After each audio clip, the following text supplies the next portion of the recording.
AAA College of Engineering and Technology, Sivakasi.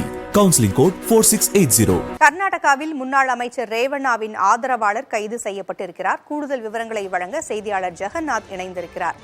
Jagannath, ரேவண்ணாவின் ஆதரவாளர் சதீஷ் கைது செய்யப்பட்டிருக்கிறார். என்ன காரணம் சொல்லப்படுகிறது? பூங்குழலி முன்னாள் பிரதமர் தேவகவுடாவின் பேரனும் ஆசன் மாவட்டத்தின் எம்பியுமான பிரஜ்வல் ரேவண்ணாக்கு எதிராக பாலியல் குற்றச்சாட்டு கர்நாடக அரசியலில் பெரும் பரபரப்பை ஏற்படுத்தியுள்ளது. இது குறித்து விசாரணை நடத்த சிறப்பு புலனாய்வு விசாரணை குழு அமைத்து விசாரணை நடைபெற்று வருகிறது. அதே நேரத்தில் பிரஜ்வல் ரேவண்ணா ஜெர்மனுக்கு சென்று தலைமறைவாகி உள்ளார்.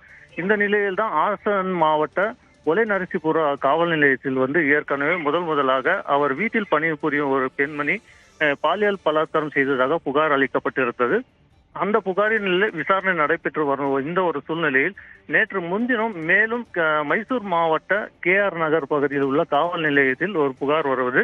அந்த புகாரில் ஏற்கனவே பாலியலில் துன்புறுத்தல் ஈடுபட்ட அந்த பெண்மணி கடத்தப்பட்டதாகவும் அவருடைய மகன் காவல் நிலையத்தில் புகார் கொடுத்து இந்த கடத்தலுக்கு முன்னாள் அமைச்சர் ரேவண்ணா, அவருடைய ஆதரவாளர் சதீஷ் பாபண்ணா மற்றும் ரேவண்ணாவின் மனைவி பவானி ஆகியோர் கடத்தப்பட்டதாகவும் கடத்தப்பட்ட தனது தாயை மீட்டு கொடுக்க வேண்டும், அவர் போலீசுக்கு விசாரணைக்கு செல்லக்கூடாது என்பதற்காகவே கடத்தப்பட்டுள்ளார், அவர் மீது உரிய நடவடிக்கை எடுத்து கடத்தப்பட்ட தாயை மீட்டு தர வேண்டும் என அந்த இளைஞர் காவல் நிலையத்தில் புகார் அளித்தால் அந்த புகாரின் அடிப்படையில் மைசூர் போலீசார் வழக்கு பதிவு செய்து விசாரணை மேற்கொண்டதில் முன்னாள் அமைச்சர் ரேவண்ணா மற்றும் அவருடைய மனைவி கடந்த 2 நாட்களாக தலைமறைவாக உள்ளார்.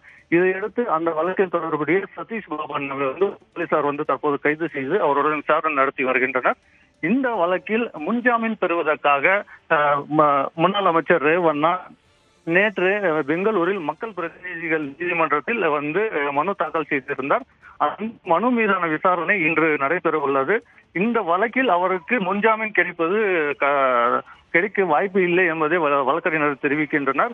முன்ஜாமீன் கிடைத்தால் அவர் இன்று சிறப்பு குழு விசாரணை முன்பு நேரில் ஆஜராகுவார் ரேவண்ணா, அல்லது அவர் தலைமறைவாக இருப்பார் என்று அவருடைய வழக்கறிஞர் தெரிவித்துள்ளார். பூங்குழலி, தகவல்களை வழங்கியமைக்கு நன்றி ஜெகநாத்.